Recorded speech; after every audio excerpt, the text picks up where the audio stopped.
Hey guys, and welcome to the Working Money Channel. So I missed this yesterday. It was XRP's 10th birthday. This brought to me by XRP Crypto Wolf. The Ripple affiliated cryptocurrency called XRP just turned 10 years old, guys. It was Arthur Brito and David Schwartz and Jeb McCaleb, the co-founders of Ripple Labs. They started working on the XRP ledger back in 2011, and on June 2nd, 2012, Brito submitted lines of code that created 100 billion tokens that were then called XNS. So it wasn't even called XRP way back when. It was called XNS. However, the earliest transaction history of the controversy-mired cryptocurrency, I love how they're putting it out there, controversy-mired because of the SEC lawsuit, I'm sure, has been erased since the ledger was reset multiple times due to bugs. The current version of the XRP ledger started in December of 2012. Boy, oh boy, oh boy, have we come a long way. And even to think that I started this channel 4 years ago, it's coming up to 4 years, guys, later this month. XRP was only 6 years old at that time, and I've been talking about this particular cryptocurrency for almost half of its life. So there you go. Happy birthday to XRP. Happy belated birthday. Sorry, I missed it yesterday. We got Bitcoin here, guys, on the chart right now, trading 29,800. Hanging on to this level. This is the weekly. Let me throw it on the daily real quick. So we're not seeing too much movement here for Bitcoin after that big run up, or big in quotes run up. We did see it fall back down. Right now it's still hovering. It's still trying to hug that $30,000 level. Let's bring up XRP, the birthday boy. 39 cents per coin. So sitting in this supply zone still, we haven't seen any major moves up or down for these particular cryptocurrencies. I wanted to bring up ADA real quickly though, because we have seen a significant uptick for ADA. I was talking about it late last week, and since then it did rally about 50%. Now it's back down here, so it is still up 22% off last week's lows. ADA, again, another one of those WEF coins that I'm likely going to position into once we see that final move in the market, the final capitulation. We're getting there fairly soon though, guys, if not there already. This from Washi Gorira here on Twitter, Bitcoin alligator indicator, tells me the bottom might be in. So we talk on this channel a lot about, the Bitcoin chart, how that is going to affect altcoin markets. And, we've talked about things like the 89% rule. If you guys didn't see a video I did on that, I'll link it up here in the top right-hand corner. Basically calculating the tops of trends down to the bear market, coinciding and relating that to tops of current market cycles to that of former market cycles. And so when you do the calculation, you can see there's always roughly, give or take 1%, about an 89% calculation, an 89% value when it comes to that. So it's an interesting observation that someone brought to my attention. Well, here is the alligator indicator simply put on the monthly time frame in both previous cycles when the lips, the green line, crossed down to the teeth, the red line, the bottom is already in. So this is what he's noticed, guys, for Bitcoin. Here we have the jaws, the teeth, and the lips. And if you have a good imagination, you can see that forms an alligator's mouth. And what we have seen here, or what we have seen in the past, back in 2015, it crossed over the lips, crossed over the teeth. Back in 2019, we saw that same thing. And here in 2022, we're seeing it now as well. So, back here, back in 2015 and 2019, we did see that occur, and that did indeed indicate that a bottom was in. So we're wondering the same for today. Take that in consideration. Also, considering that 89% rule that I've also talked about, it sounds as though, more indicators are now suggesting that the bottom could be in for Bitcoin. And so just going back here, what would that have been? This marked move down, 25,400 per BTC. So that's what's indicating the bottom. We might come back down close to this area, and so that's what I'm banking on. I don't think we're actually going to have a very bullish summer, unfortunately. Nevertheless, these are optimal times to buy, to accumulate more. Again, not financial advice, but I'm going to be following this closely, and I'm going to let you guys know exactly when I've decided to buy. So Williams Alligator Indicator uses 3 simple moving averages set at 5, 8, and 13 periods, respectively, the lips, the teeth, and the jaw of the alligator, as I just demonstrated here. So another interesting observation from Washi Gorira here on Twitter. Wrath of Kahneman bringing us some Ripple XRP partner news, some news items regarding Ripple user Fable Fintech. So guys, Fable is a Ripple-enabled partner. Fable forays into global markets and expects to achieve a 4-fold growth in processing flows by 2024. So today they announced their decision of global expansion with an illustrative snapshot of its success in various geographical locations. The payments technology provider has scaled incremental peaks in India and Asia over the last 5 years, and today serves more than 150 payment corridors with cross-border transactions using multiple payment rails. Global cross-border payments are an exciting business opportunity, with payments volumes expected to cross the $156 trillion mark in 2022 alone. And it looks as though they want to grow fourfold. So multiply that by 4 by 2024, so only in 2 years. Cross-border payments are pacing up in frequency, and the norms are changing every day. Disruption in this space is already in spate because of a large and new entrants taking advantage of radical improvements, senders and more payment sending modes at their disposal, and avail quicker settlement time. So what this is essentially stating, and I know this article is a little older, but I think it does speak to the point that I do want to make in this video. Whether you are a Ripple-enabled company, and if your competition is not Ripple-enabled, well, obviously you have the advantage. And even if you're Ripple-enabled and your competition is also Ripple-enabled, well, this is essentially the new landscape. There's only going to be that window of opportunity where you can take over your competitors if you are a Ripple-enabled client and your competitors have decided to drag their feet, because eventually, I think at the end of the day, and we're starting to see this more and more companies are adopting RippleNet technology. So, just to this point here, they're looking to grow fourfold. And Wrath of Kahneman reiterates here, in January, Fable Fintech announced forays into 5 key regions. And so that was the US, the UK, the MENA region, and the APAC region, with offices and teams. They work with several Middle Eastern banks that use Ripple and expect a fourfold increase in remittances. In May, Fable announced a strategic partnership also with Axiopar for in and out remittances that use Fable's platform for small value payments. Fable also operates Remit Guru, which has ties to Infibeam.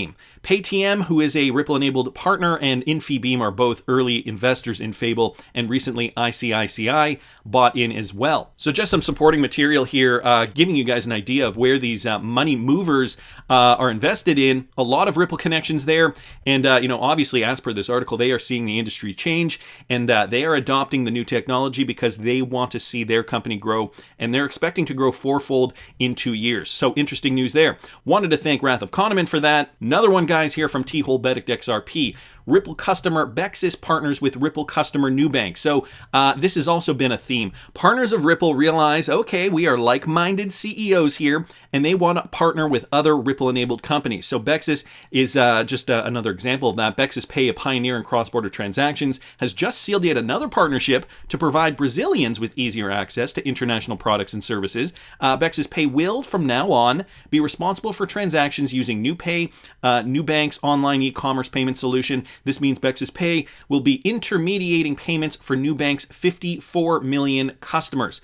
So again, the flywheel effect, liquidity begets even more liquidity, and we're seeing the benefits of that with these Ripple-enabled company partnerships. Bexis Pay is a digital payment provider that employs a cross-border model that connects people and companies in Brazil and around the world. In practical terms, the platform allows Brazilians to consume international products and services and pay using local methods and currency, such as credit cards, boleto, and more recently, Pix and NuPay. More options for their clients, obviously, making it easier to send payments. And so, of course, RippleNet makes it a lot easier, the interoperability, the need for that liquidity, right? If you're using an exotic currency and you might need to exchange to another exotic currency, or even if you're using, some kind of South American currency and you want to make a payment in Brazil, and, there's just not that liquidity there, well, RippleNet solves for that. And so here we're seeing Bexis Pay sealing a new partnership with another Ripple-enabled company. Interesting news there. Wanted to thank T-Hole Benedict XRP for posting that. And another one, guys, from the Wrath of Kahneman, recording some data. This has to do with UST Global. Now, this is not the same UST as the Terra Luna UST. So anyway, digital transformations solution company UST Global has been recognized by the Information Services Group, a leading global technology research and advisory firm, for its role as one of the top 25 examples of digital transformation in 2020, as featured in the ISG Digital Case Study Book. So ISG Research, just to give you guys a little bit of background on them, they are a leading technology company around the globe, both large and small, to build this unique compendium of compelling case studies that demonstrate real-life business issues, illustrating how organizations are currently accelerating the use of global technologies. It is a second consecutive year that ISG has recognized UST Global for digital excellence, so they are obviously big in the game. UST Global, just to give you guys some more information, developed an end-to-end Ripple-based international payment solution in about 2018, and in 2020 they changed their name to UST.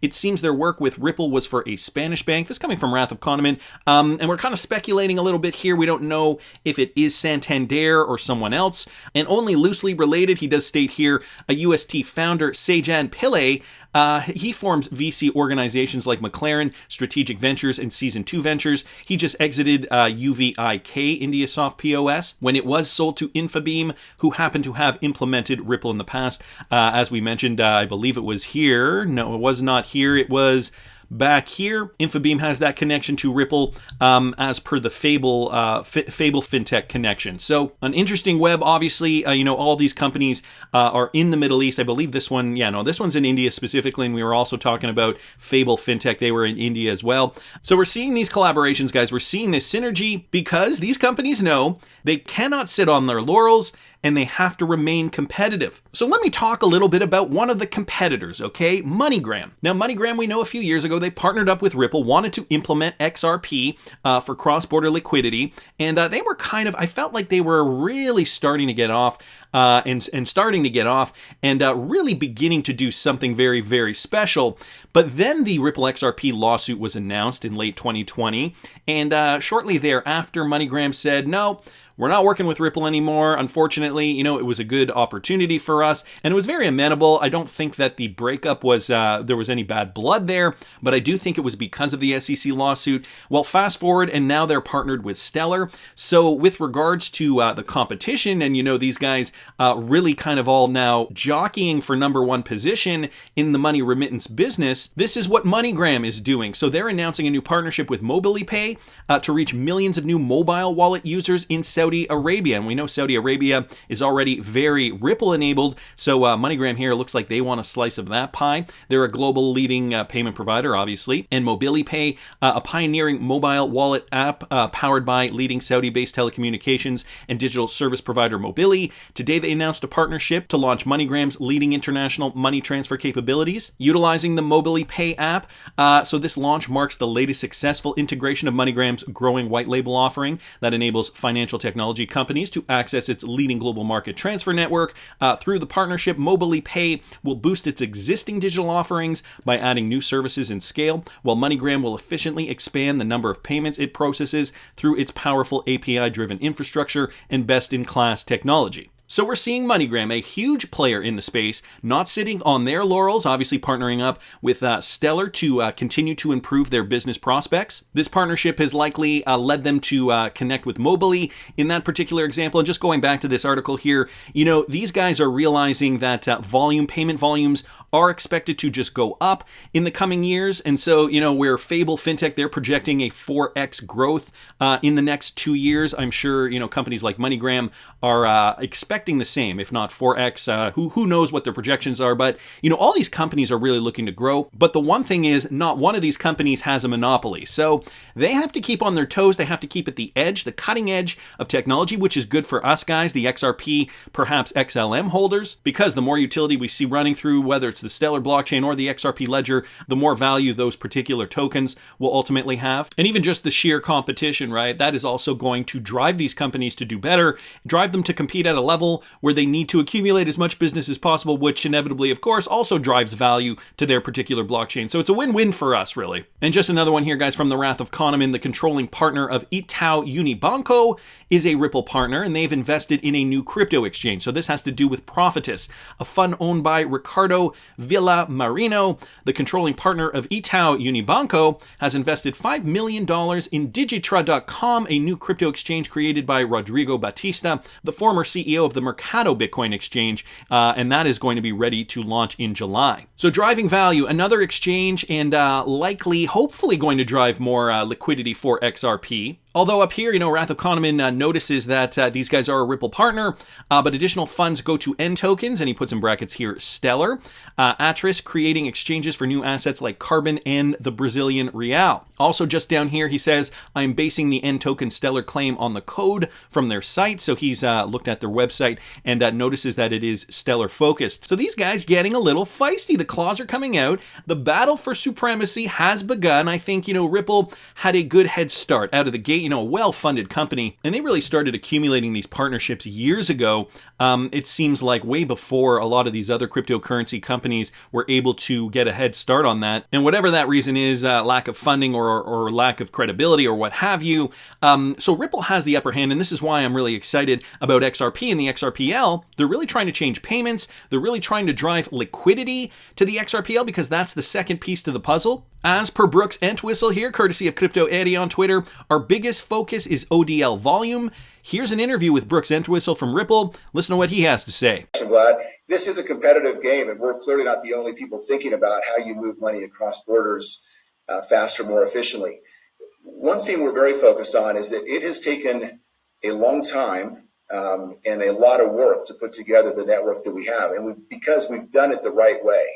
We've chosen the right partners in the right markets that are trusted partners, that are well respected, on the right side of the authorities, AML, KYC, everything taken care of. And so you can't put that together overnight and offer a global product with payout in 70 plus countries just because you're flipping on a switch somewhere. And so I do think that's a competitive advantage. It's up to us to make sure that we're taking people on the journey of adoption as fast as possible. And so our biggest focus as a company around the RippleNet business is this OKR of volume.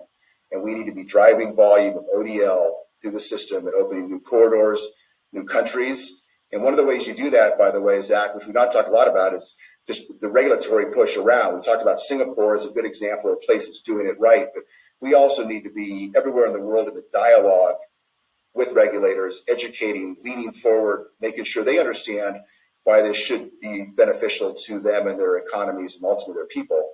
And if we can open up more markets, certainly this volume number, continues to go the right way. So Brooks Entwistle here talking about opening up markets. He also mentioned this OKR, and I had to look this up. I did not know what this was. Objectives and key results. So it's a corporate term, is a goal-setting framework used by individuals, teams, and organizations to define measurable goals and track their outcomes. The development of OKR is generally attributed to Andrew Grove, who introduced the approach to Intel during his tenure there. So that is what OKR is, for those of you guys who may not know what that was. Brooks Entwistle mentioning a lot of interesting things in this clip. There is competition, he says. Of course, the real value is going to be in the liquidity, the ODL, on-demand liquidity for the XRP ledger, partnering with the right types of partners, being regulatory compliant every step of the way. This is what Ripple has been doing from the beginning, guys, and it looks as though Crypto Eddie is going to be doing a video on this later today, so keep an eye out for that. It excites me when I see Ripple employees continuing to maintain their excitement, even though the sentiment in the crypto market is a little less optimistic at this moment in time. These guys, they're driving value. They're building to solve problems. That's just my opinion, but I want to hear what you guys think. Please subscribe to the channel if you haven't already. Like the video if you like the content I'm providing. I always love hearing your comments. See you in the next one, guys.